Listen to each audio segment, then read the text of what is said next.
ಕುಶಾಲನಗರ ಪುರಸಭೆ ಆಶ್ರಯದಲ್ಲಿ ಪೌರ ಕಾರ್ಮಿಕರ ದಿನಾಚರಣೆಯನ್ನು ಹಮ್ಮಿಕೊಳ್ಳಲಾಗಿತ್ತು. ಪುರಸಭೆ ಸದಸ್ಯ ಡಿಕೆ ತಿಮ್ಮಪ್ಪ ಮಾತನಾಡಿ, ತಮ್ಮ ಆರೋಗ್ಯ ಬದಿಗೊತ್ತಿ ಕರ್ತವ್ಯ ನಿರ್ವಹಿಸುವ ಪೌರ ಕಾರ್ಮಿಕ ಸೇವೆ ಸದಾ ಸ್ಮರಣೀಯ. ಗೃಹಭಾಗ್ಯ ಯೋಜನೆ ಶೀಘ್ರವಾಗಿ ಒದಗಿಸುವಂತಾಗಬೇಕಿದೆ ಎಂದರು.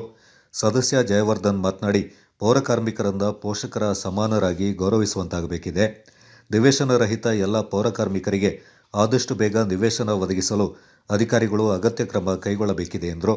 ಪುರಸಭೆ ಅಭಿಯಂತರ ರಂಗರಾಮ್, ಸದಸ್ಯರಾದ ಎಂಬಿ ಸುರೇಶ್, ಸುರಯ್ಯ ಬಾನು, ವಿಎಸ್ ಆನಂದಕುಮಾರ್, ಜಯಲಕ್ಷ್ಮಿ ನಂಜುಂಡಸ್ವಾಮಿ, ರಾಜ್ಯ ಪೌರ ಸೇವಾ ನೌಕರರ ಸೇವಾ ಸಂಘದ ಜಿಲ್ಲಾಧ್ಯಕ್ಷ ಪಿಕೆ ಸತೀಶ್, ಉಪಾಧ್ಯಕ್ಷ ಎಚ್ಎನ್ ಮೋಹನ್ ಕುಮಾರ್, ಕುಶಾಲನಗರ ತಾಲೂಕು ಅಧ್ಯಕ್ಷ ಎಸ್ಆರ್ ಗಣೇಶ್, ಉಪಾಧ್ಯಕ್ಷೆ ರಶ್ಮಿ, ಪುರಸಭೆ ಮುಖ್ಯಾಧಿಕಾರಿ ಕೃಷ್ಣ ಪ್ರಸಾದ್, ಹಿರಿಯ ಆರೋಗ್ಯ ನಿರೀಕ್ಷಕ ಎಂಸಿ ಉದಯಕುಮಾರ್, ಸದಸ್ಯರಾದ ಜಯಲಕ್ಷ್ಮಿ ಚಂದ್ರು ಮತ್ತಿತರ ಪ್ರಮುಖರು ಈ ಸಂದರ್ಭ ಪಾಲ್ಗೊಂಡಿದ್ದರು.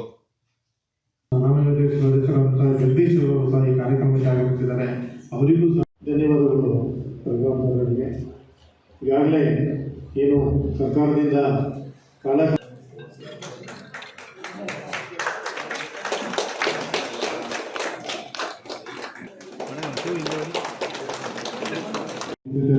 ಅವರಿಗೂ ಸಹ ಕಾರ್ಯಕ್ರಮದ ಪರವಾಗಿ 3 ತಿಂಗಳವರೆಗೆ ಸೇವಾ ಮಾಡಬೇಕು. ಹಾಗೆ ಈ ಕಾರ್ಯಕ್ರಮದಲ್ಲಿ ನಮ್ಮ ಪುರಸಭಾ ಸದಸ್ಯರಾದಂತಹ ಸೈಟ್ ವಿಚಾರವನ್ನು ನಾವು ಮೊದಲಾಗಿ ಹೇಳಕ್ಕೆ ಇಚ್ಛೆಪಡ್ತೀನಿ. ಯಾಕಂದರೆ ನಾವು ಪ್ರತಿಯೊಬ್ಬರು ಹೇಳ್ತಾನೆ ಇರ್ತೀವಿ, ನಿಮ್ಮ ಗಾಡಿ ಓಡೋದಕ್ಕಿಂತ ನಾವೇನು ಕಾರ್ಯರೂಪಕ್ಕೆ ತರ್ತೀವಿ ಅದು ತುಂಬ ಪ್ರಾಮುಖ್ಯತೆ ಅಂತ ಅಂದ್ಕೊಂಡಿದ್ದೀವಿ.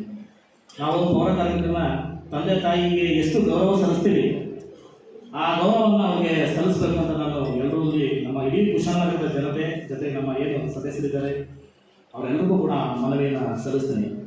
ಯಾಕಂದರೆ ಇಡೀ ನಾವು ಕುಶಾಲನಗರವರೆಲ್ಲ ಮಲಗಿರುವಂಥ ಒಂದು ಸನ್ನಿವೇಶದಲ್ಲಿ ತಾವೆಲ್ಲ ಬಂದು ಕಾರ್ಯೋನ್ಮುಖರಾಗಿ ಸ್ವಚ್ಛತೆಯನ್ನು ನಿರ್ವಹಣೆ ಮಾಡ್ತೀವಿ. ಏನು ಪರಿಸರವನ್ನು ಸ್ವಚ್ಛತೆಯನ್ನು ತಾವೆಲ್ಲ ನೋಡ್ಕೊಳ್ತೀವಿ. ನಾವು ನಿಜವಾಗ್ಲೂ ತಂದೆ ತಾಯಿಗೆ ಏನು ಗೌರವ ಕೊಡ್ತೀವಿ ಅದನ್ನು ತಮಗೂ ಕೂಡ ಆ ಗೌರವವನ್ನು ಸಲ್ಲಿಸ್ತೀವಿ. ಅದರ ಸಮೇತ ಒಂದು ಕೊಡ್ತಕ್ಕಂಥ ಕೆಲಸವನ್ನು ತಮ್ಮ ಮುಂದೆ ಆಗಬೇಕು. ನೀವು ಈಗಾಗಲೇ ಘೋಷಣೆ ಮಾಡಿದಿರಿ, ನಿವೇಶನ ಮತ್ತು ಮನೆ ಗೃಹ ಭಾಗ್ಯ ಯೋಜನೆ ಇರ್ತಕ್ಕಂಥ ಕೆಲಸವನ್ನು ಶೀಘ್ರವಾಗಿ ಅವರಿಗೆ ಕೊಡ್ತಕ್ಕಂಥ ಕೆಲಸ ಪ್ರಾಮಾಣಿಕ ರೀತಿಯಲ್ಲಿ ಆಗಬೇಕು. ಜೊತೆಯಲ್ಲಿ ಪೌರ ಕಾರ್ಮಿಕರಿಗೆ ಯಾರು ಏಜ್ ಆಗಿದೆ ಮತ್ತು ಯಾರು ಅವರ ಪುರಸಭೆಯ ಮುಖಾಂತರ ಕೆಲಸ ನಿರ್ವಹಣೆ ಮಾಡ್ತಕ್ಕಂಥ ಕಾಯಮಾಗಿ ಅವರಿಗೆ ಒಂದು ಅವಕಾಶ ಸಿಗ್ತಕ್ಕಂಥ ಪರಿಸ್ಥಿತಿ ಇದ್ದಾರೆ, ಅಂಥವರಿಗೆ ಒಂದು ಪರ್ಮನೆಂಟ್ ಆಗಿ ಕಾಯಮಾಗ್ತಕ್ಕಂಥ ಒಂದು ವ್ಯವಸ್ಥೆಗೆ ಅಧಿಕಾರಿ ವರ್ಗದವರಿಂದ ಒಂದು ಪ್ರಾಮುಖ್ಯತೆ ಕೊಟ್ಟು ಆದಷ್ಟು ಶೀಘ್ರವಾಗಿ ಆ ಒಂದು ಅವ್ರಿಗೆ ಇರ್ತಕ್ಕಂಥ ಒಂದು ದುಗುಣವನ್ನು ನೀವು ದೂರ ಮಾಡ್ತಕ್ಕಂಥ ಒಂದು ಪರಿಸ್ಥಿತಿ ಮಾಡಲೇಬೇಕು ಅಂತೇಳಿ ನಾನು ವಿನಮ್ರತೆಯಿಂದ ವಿನಂತಿ ಮಾಡ್ತೇನೆ. ಈಗಾಗಲೇ 20% ಮೀಸಲಿರಿಸಿದ್ದೀವಿ. ಅದೇ ರೀತಿ ಪ್ರತಿ ವರ್ಷ ಅವರಿಗೆ ಮಾಸ್ಟರ್ ಹೆಲ್ತ್ ಚೆಕಪ್ನ ಮಲ್ಟಿ ಸ್ಪೆಷಾಲಿಟಿ ಹಾಸ್ಪಿಟಲ್ಗಳಲ್ಲಿ ಪ್ರತಿ ವರ್ಷ ಮಾಡಿಸ್ತಾ ಬಂದಿದ್ದೀವಿ. ಅದೇ ರೀತಿ ಈ ವರ್ಷ ಮಾಡಿಸ್ಲಿಕ್ಕೆ ಇದೆ.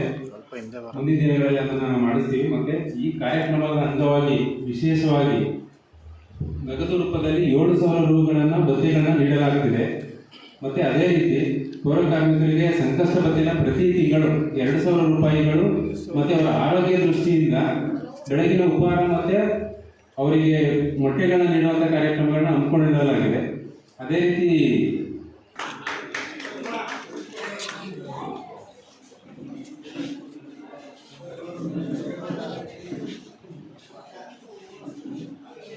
Okay sir.